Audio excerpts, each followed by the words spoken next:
My phone lit up at 3:33 a.m. with 12 missed calls from my sister's number. This wouldn't be strange except for three things. First, my sister Claire has been in a coma for the past year. Second, her phone was destroyed in the accident that put her there. And third, each voicemail contained exactly 33 seconds of silence, followed by my own voice whispering words I never said. I sat up in bed, heart pounding against my ribs. The blue light of my phone screen cast shadows across my apartment walls. Outside, rain tapped against the window in irregular patterns, almost like Morse code, almost like a warning. The first 11 messages were identical. Silence, then my voice whispering, "Remember," just that single word over and over. But the 12th message was different. "They're using her to reach you. Check her hospital room. There's something in the walls." My hands trembled as I replayed the message. It was undeniably my voice, the same cadence, the same slight rasp I get when I whisper. But I had no memory of recording it. The timestamp said the calls came in sequence, 1 minute apart, starting at 3:21 a.m. The last call came in at 3:32 a.m., exactly 1 minute before I woke up. I tried calling Claire's number back. The automated voice informed me the number was no longer in service. Of course it wasn't. Claire's phone had been crushed beyond recognition in the crash. I'd seen it myself in the evidence bag when the police had me identify her belongings. The mangled remnants of metal and glass bore no resemblance to a functioning device. There was no way it could be calling me. I got out of bed and paced my apartment, the hardwood floor cold beneath my bare feet. Claire had been my only family since our parents died 5 years ago. The night of her accident had been ordinary. She was driving home from her job at the research library, a route she'd taken hundreds of times. The police report said she'd veered off the road and into a ravine. No other vehicles involved, no witnesses, just a single-car accident on a clear night. I'd visited her every day for the first 3 months, then 3 times a week for the next 3. Now I went to the hospital every Sunday like clockwork. Dr. Kelvin, her neurologist, had been kind but not optimistic. "Sometimes," he'd told me during my last visit, "the best we can hope for is stability." I glanced at the clock, 4:15 a.m. The hospital was a 20-minute drive. Visiting hours wouldn't start until 9 a.m., but something in those messages, my own voice warning me, created a sense of urgency I couldn't ignore. I pulled on jeans and a sweatshirt, grabbed my keys, and headed out into the pre-dawn darkness. St. Agnes Memorial Hospital loomed against the night sky, most of its windows dark except for the soft glow of the emergency room entrance. I parked in the nearly empty lot and sat for a moment, questioning my sanity. Breaking into a hospital based on impossible phone calls from a destroyed device was not rational behavior. If caught, I'd have a hard time explaining myself. But I couldn't shake the feeling that Claire needed me, that somehow she was reaching out. I walked to the side entrance where staff took their smoke breaks. The door required a key card, but I'd noticed months ago that it didn't always latch properly when closed. Tonight, luck was with me. The door opened with a gentle tug. The corridor was dimly lit and quiet except for the occasional beep of distant equipment. I took the service elevator to the 4th floor where the long-term care ward was located. My footsteps echoed on the linoleum as I made my way to room 433, Claire's room for the past 12 months. I hesitated outside her door, suddenly afraid of what I might find. What if she wasn't there? What if something had happened to her? Or worse, what if something had happened to her because of the calls? I pushed the door open. Claire lay exactly as she had the previous Sunday, pale and still, surrounded by quietly humming machines. Her chest rose and fell with mechanical precision, assisted by the ventilator. Her dark hair, so like my own, had been recently trimmed by one of the nurses. Despite her condition, they took good care of her. I approached her bed and took her hand. It was warm, but unresponsive. "Claire," I whispered, "was that you, somehow? Did you call me?" No response, not that I expected one. I sighed and looked around the room. Nothing seemed out of place. The walls were the same pale blue they'd always been, adorned only with a generic landscape painting and the whiteboard where nurses tracked her vital signs and care schedule. "Something in the walls," my voice had said. I ran my fingers along the wall nearest her bed. The paint was smooth, uninterrupted. I moved to the next wall, then the next, feeling foolish but driven by something I couldn't explain. That's when I noticed it. A slight bulge in the wallpaper near the window, barely perceptible unless you were looking for it. I pressed against it. The wallpaper gave slightly, revealing what felt like a small cavity behind it. Using my keys, I peeled back a corner of the wallpaper. Inside the wall was a small leather-bound journal, with my handwriting filling every page. Handwriting I didn't recognize as mine, even though it undeniably was. The first entry was dated next week. Day 7. If you're reading this, you've started the cycle again. I'm sorry. You won't remember writing this because technically you haven't yet, but you will. We all do. My hands trembled as I flipped through the pages.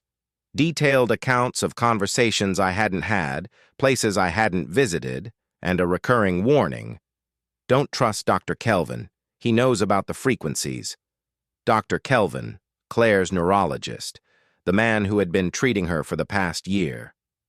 I read further, my confusion deepening with each page. Day 12. I've confirmed what we suspected. The accident wasn't an accident. Claire discovered something at the research library, something in the restricted archives about the Threshold Project. They couldn't risk her exposing them, but they needed her mind intact. The coma was induced. I nearly dropped the journal. Claire's accident? Deliberate? But why? I continued reading. Day 15. The medication they've been giving you isn't for anxiety. It's designed to suppress specific neural pathways associated with pattern recognition. They don't want you to notice the inconsistencies in your reality. Check your prescription bottle. The pills should be blue capsules with no markings. Pharmaceutical companies are required by law to mark their medications. These have none because they don't officially exist. I reached into my pocket where I kept my anxiety medication. The pills Dr. Kelvin had prescribed 3 months after Claire's accident when I started having panic attacks. I'd never questioned why the capsules were unmarked. I'd trusted him. The journal continued, each entry more disturbing than the last. It described a project called Threshold, a research initiative exploring the boundaries between parallel realities. According to the journal, certain people could serve as conduits between these realities, especially when in altered states of consciousness like comas. Day 23. Claire isn't unconscious in the traditional sense. Her consciousness is split between multiple parallel timelines. They're using her as an antenna to locate others like her, others like us, people who can perceive the bleed-through between realities. I stuffed the journal into my jacket and glanced at Claire. For a moment, I swore her eyes fluttered. Then my phone vibrated with a text message. Coming to visit your sister again? Dr. K. I froze. I hadn't told anyone I was here. The hospital corridors were empty when I'd arrived. I looked out the window to the parking lot below. A single car had arrived, headlights still on. As I watched, 3 figures in identical gray suits emerged. They moved with unnatural synchronicity, all turning toward Claire's window at once. My phone rang again. Claire's number. This time, I answered. Claire? I whispered. Static crackled. Then, not Claire. Claire is just the antenna. Don't let them close the loop. The frequency bleeds between realities. That's how they find us. Who is this? I demanded. You? 3 cycles from now. We don't have much time. The journal explains everything, but they're coming for it. Get to the lighthouse on Miller's Point. We left something for you there.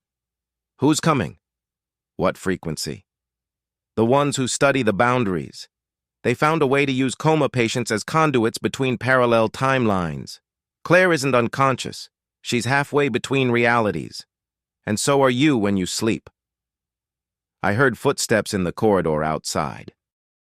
They're already there, the voice, my voice, continued.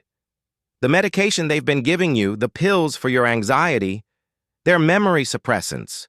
You've been through this before. The door handle to Claire's room began to turn. One last thing, my voice said urgently. The scar on your left wrist. Look underneath it. I glanced at my wrist. I'd always thought the small scar was from a childhood accident. I'd never questioned it. Run. Now. The call ended as the door swung open. Dr. Kelvin stood there, flanked by the men in gray suits. Alex, he said, his tone pleasant, but his eyes cold. Visiting hours don't start until 9, though for you I'm afraid they're permanently over. One of the suited men reached inside his jacket. I bolted for the bathroom, locking the door behind me. There was a small window, barely big enough, but my only chance. As I squeezed through and dropped to the ground below, I heard Dr. Kelvin's voice, eerily calm. It doesn't matter. The loop always closes. You always come back. I ran to my car. The journal clutched against my chest. My phone buzzed with another text. This time, from my own number.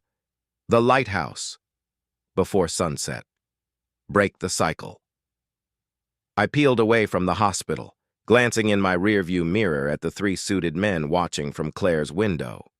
They didn't pursue. They didn't need to. According to the journal, they never did, because somehow, some way, I always came back.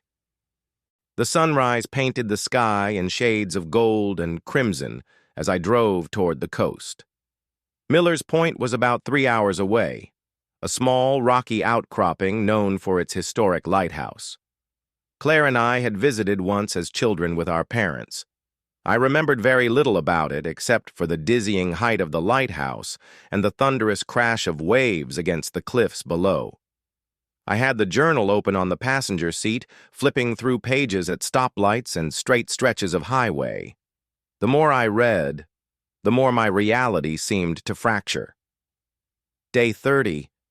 I've pieced together the timeline. This started long before Claire's accident. The gaps in our childhood memories aren't normal. There are entire summers missing. Mom and Dad weren't who they claimed to be. The car crash that killed them 7 years ago. Another engineered accident. They were trying to get us away from them, to break the cycle. They nearly succeeded. Our parents had died when their car veered off a bridge. No other vehicles involved, no witnesses, just like Claire's accident. I turned onto the coastal highway, the ocean stretching endlessly to my right. The journal entry from day 42 caught my attention. The scar on your wrist contains a tracker. That's how they always find you, no matter how far you run. It's also a neural inhibitor, suppressing your ability to perceive the bleed-through between realities. Claire doesn't have one. That's why she started noticing things first. That's why they had to put her in the coma before she could tell you. I glanced at my wrist. The small, crescent-shaped scar had been there for as long as I could remember. A childhood accident, I'd always thought. But now, looking at it closely, I could see how precise it was. Too precise for an accidental cut. My phone rang, startling me. Unknown number. I answered cautiously. Hello? Don't remove the tracker yet. A woman's voice, unfamiliar. Wait until you reach the lighthouse. There's equipment there to disable it properly. If you just cut it out, they'll know immediately. Who are you? Someone who's trying to break the cycle, just like you, just like all the other versions of you across the bleed lines. What does that mean? What cycle? The Threshold Project discovered something they shouldn't have, that our reality is just one of an infinite number, all existing simultaneously, separated by the thinnest of membranes. Some people can perceive these other realities, especially in altered states of consciousness. You and your sister are natural conduits. They've been using you for years, erasing your memories when you get too close to the truth, starting the cycle over again. How many times? I asked, a chill running through me. This is your 7th cycle that we know of. Each time you get a little further before they reset you. Each time, more of your true self bleeds through the cracks in their programming. I passed a sign indicating Miller's Point was 30 miles ahead. What's at the lighthouse? A way out. A way to find Claire. Her real consciousness, not just her body. And a way to remember who you really are. And who am I? Someone they're very afraid of. The line went dead. I tried calling back, but the number was no longer in service. The journal's final entry, dated 2 days from now, contained only 5 words. If you're reading this, run. My hands gripped the steering wheel tighter as Miller's Point came into view. The lighthouse stood tall against the sky, its beacon dark in the daylight hours. As I approached, I noticed something odd. There were no other cars, no tourists, no signs of life at all. The visitors' center appeared closed, despite this being the height of summer season. I parked and made my way toward the lighthouse. The wind whipped my hair around my face as I climbed the steep path leading to the tower. At the base of the lighthouse was a small keeper's house, its windows dark. The door should have been locked, but it swung open at my touch. Inside, the air was still and cool. Dust motes danced in the sunbeams streaming through the windows. The furniture was covered with white sheets, giving the impression that no one had been here for years. Yet on the kitchen table sat a metal case that looked distinctly out of place, modern, high-tech, with a digital keypad. Next to the case was a Polaroid photograph of Claire and me, taken at this very lighthouse when we were children. I picked it up, studying our smiling faces. We looked about 10 and 12 years old. But I had no memory of this visit, no recollection of this photo being taken. I turned it over. Written on the back in Claire's handwriting. The code is Mom's birthday, but not the one you remember. The one that's real. My mother's birthday was April 12th. I tried 0412 on the keypad, incorrect. I hesitated, then tried another date, one that had always inexplicably felt significant to me, though I didn't know why. November 8th, 1108. The case hissed open, revealing an array of medical instruments and electronic devices I didn't recognize, and a letter addressed to me in Claire's handwriting. Alex, if you're reading this, I made contact through the bleed. I don't have much time before they realize I've broken through their neural blocks. The device with the blue light is a deactivator for the tracker. Place it directly over your scar for 30 seconds. It will deactivate the transmission without alerting them. The silver device is a memory stimulator. Once your tracker is deactivated, press it against your temple. It will hurt, but it will help you remember who you are and what we're fighting for. They lied about everything, Alex. Mom and Dad didn't die in an accident. The Threshold Project took them when they tried to escape with us. I'm not in a coma. My consciousness is being used to map the bleed lines between realities. They're planning something terrible, and we're the keys to making it happen. Find me at the center point. You'll know where once you remember. Break the cycle. Claire. I pulled out the blue device and held it over my wrist scar. A gentle vibration emanated from it, followed by a soft beep after 30 seconds. The scar tingled, then went numb. Next, I picked up the silver device, about the size of a pen, with a small round disc at one end. I took a deep breath and pressed it against my temple. Pain exploded behind my eyes, white-hot and all-consuming. I collapsed to my knees, visions flooding my mind. Other lives, other realities, all with versions of me and Claire at the center. I saw our real childhood, not the fabricated memories I'd been given. I saw our parents' scientists who had discovered the truth about the Threshold Project and tried to protect us.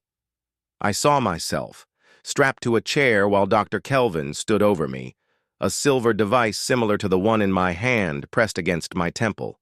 "Reset complete," he was saying. "Subject is ready for another cycle." And I saw Claire, not lying in a hospital bed, but suspended in a glass chamber filled with an amber fluid, dozens of electrodes attached to her head. Her eyes were open, aware, terrified. As quickly as they had come, the vision subsided. I found myself gasping on the floor of the keeper's house, my whole body trembling. But my mind was clear for the first time in years. I remembered everything, who I really was, what had been done to us, and what was at stake. I stood up on shaky legs and walked to the window. The sun was beginning to set, casting long shadows across the landscape. And in the distance, coming up the winding road to Miller's Point, was a convoy of black vehicles. They had found me. Again. But this time, I knew what I was running from. This time, I knew what I was fighting for. I grabbed the case and the letter and headed for the back door. The lighthouse keeper's house had a cellar with a tunnel that led to a boat launch, a smuggler's route from the Prohibition era. It was my only chance. As I descended into the darkness, my phone vibrated one last time, a text message from Claire's number. "Find me where the realities intersect. The threshold is opening. We don't have much time." I turned off my phone and kept moving. The cycle hadn't just restarted. It had broken entirely, and something new, something terrifying and wonderful was beginning.